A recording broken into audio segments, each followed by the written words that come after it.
बहुत सारे लोगों के बहुत वियर्ड एक्सपीरियंसेस होते हैं, बहुत डरावने अनुभव होते हैं और कुछ ऐसे भी होते हैं जिनको जब हम देखते हैं, पढ़ते हैं, सुनते हैं तो उस पर यकीन करना बेहद मुश्किल हो जाता है। ऐसा ही एक आर्टिकल मेरे सामने आया है जो आपके साथ शेयर करने वाला हूँ। नमस्कार, मैं हूँ नितिन। ये है चाचा का रेडियो। यहाँ से व्लॉग, मूवी रिव्यूज़, आर्टिकल लेकर आता हूँ। अगर आपको इंटरेस्ट है ऐसी वीडियोज़ में तो प्लीज़ चैनल को सब्सक्राइब करिएगा और बेल आइकन ज़रूर दबाइएगा, ऑल को ज़रूर दबाइएगा और कमेंट में लिखिएगा आपका कोई सुझाव। अगर आप वीडियो की प्रस्तुति में कुछ चेंजेस चाहते हैं तो प्लीज़ लेट मी नो। मैं ट्राई करूँगा, अगर ठीक रहा तो इम्प्लीमेंट भी करेंगे। आज का ये जो आर्टिकल है ये अमेरिका से है और इस हॉस्पिटल के बारे में नाम बताने को मना किया गया है। लेकिन एक चीज़ तो मैं ये आपसे कह सकता हूँ कि ये सिर्फ इस अस्पताल के बारे में नहीं, बहुत सारे अस्पताल के बारे में हो सकता है। ऐसा बहुत लोगों ने ऑलरेडी अनुभव किया हुआ है। लेकिन बड़ी अजीब सी बात है कि जिनको ये महसूस हुआ वो ये कहते हैं कि मुझे 1 साल पहले भी ये चीज़ दिख चुकी है जो मुझे दोबारा दिखी थी, और ना इन्होंने कोई मीठा खाकर कोई गलत जगह पर पैर रख दिया, ना इनका टोने टोटकों से कोई वास्ता, ना किसी और तरह की कोई भी प्रेत रिलेटेड घर में गतिविधि हुई हो जिसकी वजह से ये इनके साथ हो रहा है।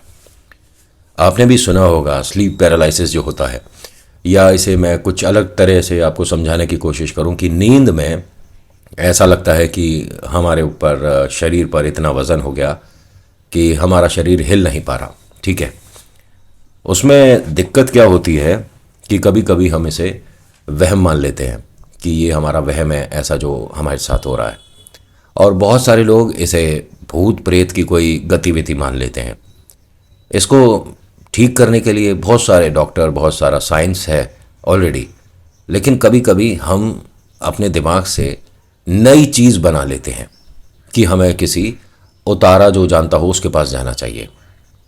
वो तभी तो जब आपको कोई आपके दिमाग में ये बात भर दे कि आप पर भूत प्रेत आत्मा है।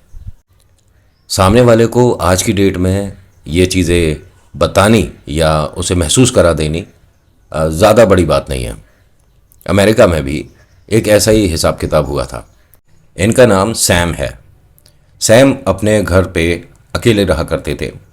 इनकी फैमिली से थोड़ा सा अनबन हो चुका था, तो ये सेपरेट हो चुके थे। वाइफ अलग थी, ये अलग थे, और शादी को तकरीबन 3 महीने ही हुए थे और इन दोनों की अंडरस्टैंडिंग नहीं बनी और सेपरेट हो गए। सैम जो है सेपरेट तो हो गया, लेकिन मन से बहुत दुखी रहता था कि मुझे थोड़ा सा वक्त देना चाहिए था, वाइफ को समझना चाहिए था, और यही बात वाइफ के साथ भी हो रही थी। दोनों एक दूसरे से अलग तो हो गए कि हमारी अंडरस्टैंडिंग ठीक नहीं है, लेकिन डेली रात में सोने से पहले दोनों फ़ोन पे 10-15 मिनट बात किया करते थे कि आज का दिन तुम्हारा कैसा रहा। मतलब एक दूसरे को थोड़ा सा समय दिया इन्होंने कि हम 1-2 महीने अलग रहेंगे। अगर सब कुछ ठीक रहा और हम अपने दिमाग को सेटल डाउन कर पाए तो वापस जुड़ जाएंगे। एक तरह से ये कह सकता हूँ कि इन दोनों ने एक दूसरे को वक्त दिया, थोड़ा सा गैप लिया कि चीज़ें क्या पता दूर रहने से सुधर जाएं और फिर वापस से हम एक नई शुरुआत कर पाएँ। होता क्या है कि इसे फ़ोन पे बात करा सैम ने और सो गया। इसको 1 बार हुआ, 2 बार हुआ, 3 बार हुआ, महसूस होने लग गया कि मैं घर में अकेला नहीं होता। मेरे को कुछ ना कुछ अजीब महसूस होता रहता है कि घर में हाँ कोई है। ऐसा नहीं कि इसके साथ कोई अजीब घटनाएं हो रही है कि चादर खिंच गई, पैर खिंच गया, पीछे से किसी ने ऐसा कुछ भी नहीं हो रहा था, लेकिन महसूस हो रहा था घर में कोई है, घर में कोई है। घर बहुत ज़्यादा बड़ा नहीं था, सिर्फ 2 कमरों का मकान था। ना इसमें कोई बेसमेंट, ना इसमें कोई फर्स्ट फ्लोर, सेकंड फ्लोर, कुछ नहीं। साधारण सा सिंपल सा मकान था। ये एक बार की बात है, रात 2-2:30 बजे इसने अपने दरवाजे पर किसी को खड़े हुए देखा, एक काली परछाई, और ये इसे साफ दिख रही है। इसके राइट हैंड साइड पे इसका मोबाइल फ़ोन रखा हुआ था। इसका मतलब दिमाग में यही आया कि मुझे अपनी वाइफ को तुरंत फ़ोन करना चाहिए कि ये मुझे क्या महसूस हो रहा है, कुछ दिख रहा है। क्योंकि इसके मन में कोई भी सवाल होता था ना तो अपनी वाइफ को कॉल करके मतलब उसे सॉर्ट आउट करता था। लेकिन ये जो साया है ना, ये ना तो घर के बाहर जा रहा, ना घर के अंदर आ रहा। ये दरवाजे पर एकदम सीधा खड़ा है, दरवाज़ा खुला हुआ है और दरवाजे से बाहर की जो गार्डन है उसके पेड़ हिलते हुए दिख रहे हैं। सब कुछ इतना क्लियर है, लेकिन ये उठकर ना तो लाइट ऑन कर पा रहा, ना उस साए को घर के बाहर कर पा रहा। साया कहूँ या ब्लैक कपड़ों में कोई आदमी कहूँ, कौन है कुछ नहीं समझ आ रहा। इसकी सिर्फ 1 सेकंड के लिए पलक झपकी है, सिर्फ 1 सेकंड, मतलब पलक झपकने में 1 सेकंड से भी कम का समय लगता है। और उस वक्त दोपहर के 11 बज गए। इसे समझ नहीं आया क्योंकि एकदम से ट्रैफिक की आवाज़ आनी शुरू हो गई, बाहर रोशनी दिखनी शुरू हो गई। इसने मोबाइल फ़ोन उठाकर समय देखा तो 11 बज गए। और उस वक्त की बात है जब इसे शैडो दिख रही थी, रात के 2-2:30 के आसपास का समय था। और ये श्योर था 100%, क्योंकि 1-1:30 बजे तो इसने अपना काम ख़त्म करके लैपटॉप बंद किया ही था और कुछ ही देर बाद ऐसा कुछ दिखा। अब इसे समझ नहीं आया कि ये जो मुझे दिखा था रात, ये था क्या। चलो कोई बात नहीं, लेकिन उसके बाद मैं इतना लंबा कैसे सो गया। ये 1 दिन हो गया इसने इग्नोर करा, वाइफ को फ़ोन भी नहीं करा। अगला दिन फिर से ऐसे ही हुआ।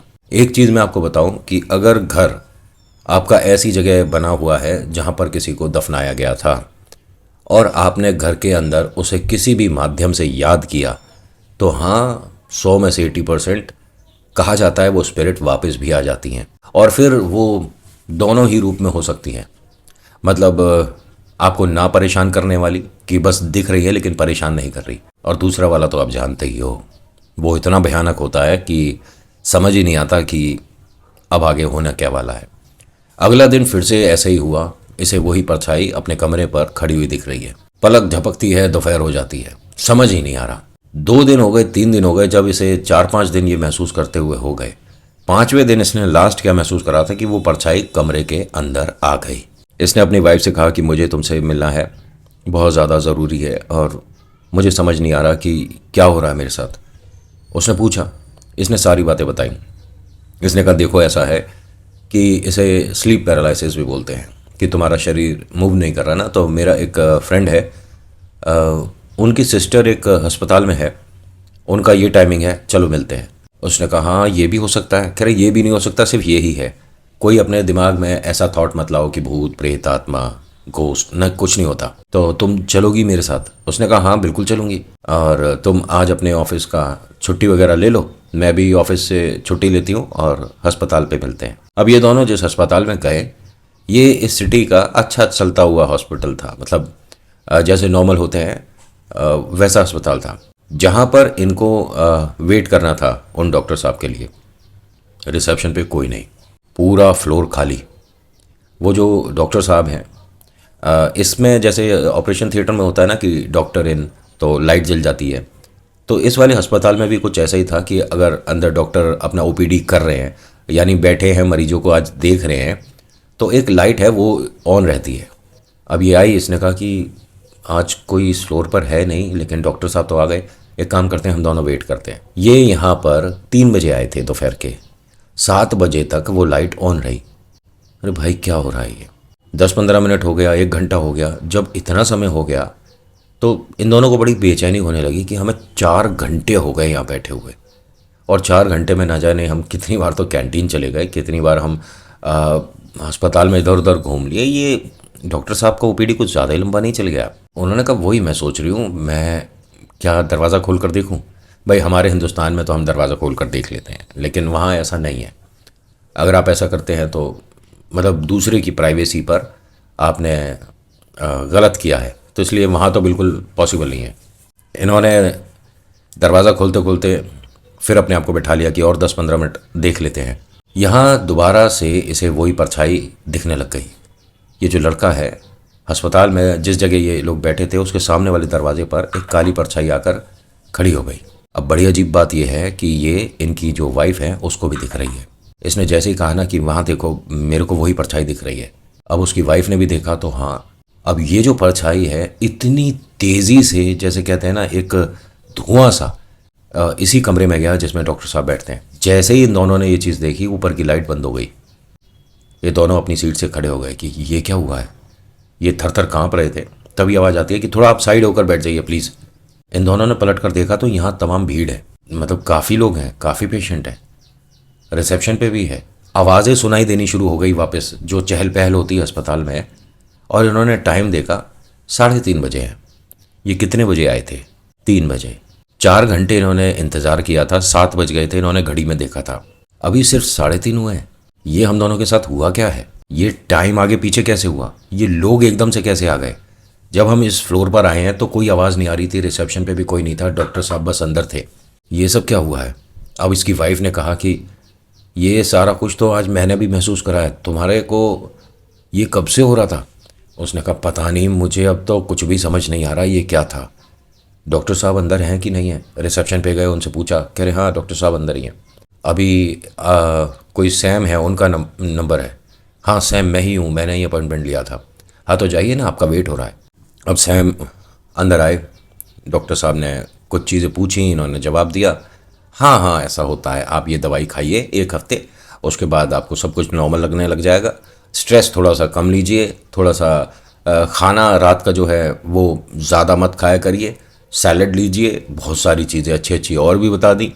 और ये कहा कि ये बहुत ज़्यादा कोई बड़ी प्रॉब्लम नहीं है, सोल्यूशन है इसका, और थोड़ा वर्कआउट करो, एक्सरसाइज करो, योगा करो, साइकिलिंग करो, कुछ भी ऐसा करो जिससे थोड़ा सा बॉडी आपका मूवमेंट हो। बहुत होता है ना कभी कभी ऑफिस में बैठे बैठे 6-6 घंटे 7-7 घंटे हमारे हाथ पैर में भी दर्द सा रहने लग जाता है। तो बॉडी में मूवमेंट, एक्सरसाइज, योगा, कोई भी स्पोर्ट वगैरह ज़रूरी है। तो डॉक्टर साहब कोई प्रॉब्लम नहीं, फिजिकली बिल्कुल फिट हो, कोई दिक्कत नहीं है, सब कुछ ठीक है। ये 7 दिन दवाई खाना, बाई चांस आपको ऐसा कुछ लगता है कि दिखाने की ज़रूरत है तो दोबारा मिल रहा है, वैसे ज़रूरत नहीं पड़ेगी। अब जब ये बाहर जा रहे थे, इन्होंने कहा डॉक्टर साहब आप कितने बजे आए थे? मैं तो अस्पताल में 1 बजे से हूँ। नहीं इसमें पता है फ्लोर पर अभी कोई नहीं था। इन्होंने हंसकर कहा कि अच्छा, मुझे आप डराना चाहते हो। देखिए ऐसा है कि अगर किसी तरह का कोई डाउट है ना तो आप, कैमरा लग रहा है वहाँ जाकर चेक कर लो। अब इन दोनों ने ये चीज़ कंफर्म करने के लिए कि जो हम कह रहे हैं सच है कि नहीं है, एक बार चलें क्या? अब कोई भी जाकर कैमरा चेक नहीं कर सकता, लेकिन अगर कोई डॉक्टर साहब कहेंगे तो देखना पड़ेगा ना उन्हें कि कोई ज़रूरी बात है, आप इतने बजे के बीच का कैमरा चेक करिए। इन्होंने कहा सर अगर हम जाएंगे तो वो हमें मना कर देंगे, आप हमारी हेल्प कर सकते हैं? उन्होंने कहा आप जाइए स्टोर रूम पे, वहाँ से मेरी बात कराइएगा, मैं कह दूँगा। ठीक है सर, थैंक यू, आप बड़े प्यारे डॉक्टर हैं। अब ये यहाँ से कैमरा वाले रूम पर आए, उनसे बोला, उन्होंने मना कर दिया कि भाई ऐसे थोड़ी ना विजिटर को हम कैमरा चेक कराते फिरेंगे, चाहे आपका कुछ भी खोया हो, अस्पताल के कुछ प्रोटोकॉल हैं। उन्होंने कहा डॉक्टर साहब ने कहा है कि आपसे बात करा दें। डॉक्टर साहब ने कहा कि हाँ हाँ आप चेक करा दीजिए, उनको कोई डाउट है वो क्लियर होना ज़रूरी है, वरना पेशेंट के दिमाग में 100 बातें अपने आप बन जाती हैं। कैमरा चेक कराया तो ये जब आए हैं तब भी भीड़ थी, जब तक इंतज़ार किया है तब भी भीड़ थी, कोई बीच में खाली नहीं हुआ, कुछ भी ऐसा नहीं कि यहाँ कोई नहीं और ये आकर बैठे हुए हैं। आप और कुछ देखना चाहेंगे? नहीं नहीं थैंक यू, बस हम जा रहे हैं। अब यहाँ इन्हें ये चीज़ नहीं समझ आ रही कि हम दोनों ने ये महसूस किया है कि उस वक्त हम जब अस्पताल में आए थे तो खाली था। इस वाले फ्लोर के बारे में बात कर रहा हूँ। यहाँ से ये सीधा एक चर्च आए। चर्च में आने के बाद इनके साथ सबसे बड़ी नेगेटिव बात क्या हुई थी कि चर्च में अंदर आए और बाहर आ गए, 15 सेकंड के अंदर बाहर आ गए थे। यहाँ सफाई चल रही थी अंदर, पता नहीं क्या हो सकता है, किसी का अगले दिन कोई फंक्शन हो, शादी हो, कुछ भी हो सकता है। बाहर आ गए और बाहर खड़े हैं। 10 मिनट हो गया, 15 मिनट हो गया, तो एक फादर आए बाहर। उन्होंने कहा आप दोनों, वो थोड़ा सफाई हो जाए तो हमें अंदर फादर से मिलना है। सफाई हो जाए? कैसी सफाई? अंदर काम चल रहा है ना कुछ, जो आपने डेस्क वगैरह सब हटा रखा है, बेंचेस वगैरह सब इधर उधर पड़ी हुई हैं। उसने कहा 1 मिनट। जो फादर है उन्होंने हाथ पकड़ा, इन्हें चर्च के अंदर लेकर आए। क्या हो रहा है यहाँ पर? अब यहाँ कुछ भी नहीं हो रहा था, लेकिन इन्हें चर्च के बाहर एक हंसी सुनाई दी दोनों को, और इन्होंने पलट कर देखा। फादर ने कहा 1 मिनट, कुछ महसूस कर रहे हो क्या? कोई आपके साथ प्रॉब्लम है? इन्होंने अपनी सारी बातें बताई। कहा अगर आपको ऐसा कुछ लग रहा है तो फॉर अ चेंज आपको अपना घर बदल देना चाहिए। उसने कहा सर एक बात बताइए, अगर मेरे घर में कोई प्रॉब्लम है, भूत प्रेत आत्मा वाला कुछ मेरे साथ है, तो वो अस्पताल में कैसे हो रहा है? चलिए अस्पताल की बात छोड़िए, वो चर्च में कैसे हो सकता है? उन्होंने कहा आपके घर में नहीं है, हो सकता है कि आपकी बॉडी पजेस है, मतलब आप पर कोई प्रेत आत्मा अपना घर कर चुकी है। अब ये दोनों को डर लग रहा है। वाइफ ने ये कहा कि अगर बाई चांस इसके साथ कोई प्रॉब्लम है तो वो सेम मैं कैसे महसूस कर सकती हूँ? तो फादर ने कहा क्योंकि आप इनकी बेटर हाफ हैं, वाइफ हैं, और आप दोनों का बॉन्डिंग इतना स्ट्रांग है कि वो जो फील कर रहे हैं वो आप भी कर पा रहे हो। खैर ये दोनों जो अलग हुए थे ना, अब इस प्रॉब्लम को सॉल्व करने के लिए एक हो गए। इन्होंने तय कर लिया कि हम कोई तीसरा मकान, दोनों अलग अलग रहते थे ना, वो उसमें रहेगा ना ये इसमें रहेगी, और एक कोई थर्ड मकान दोनों परचेज़ करेंगे, पैसे से मजबूत हैं दोनों, और किराए पर रहेंगे।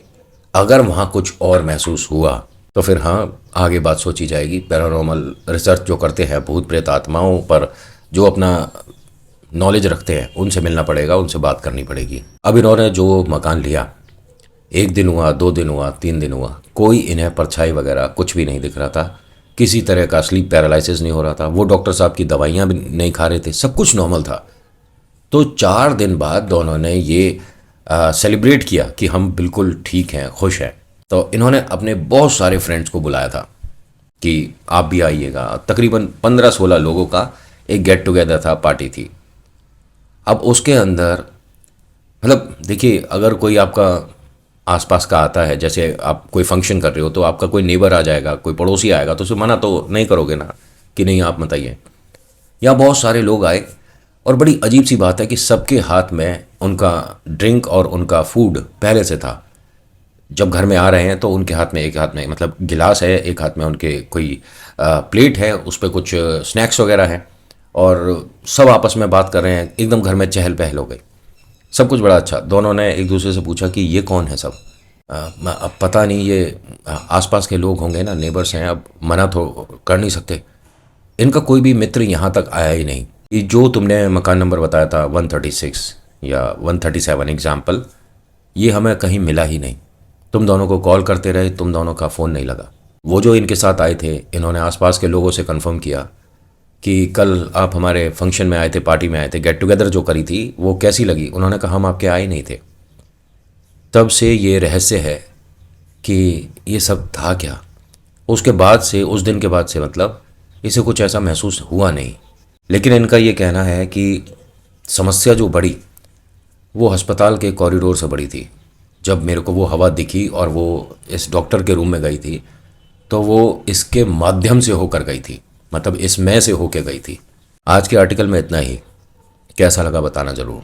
अच्छा लगा तो लाइक, नहीं लगा तो डिसलाइक। कमेंट करके अपना सुझाव दीजिएगा। So thank you so much for watching. मेरा नाम नितिन है, मुलाकात करूँगा नेक्स्ट वीडियो में। हर हर महादेव, जय भोलेनाथ, धन्यवाद।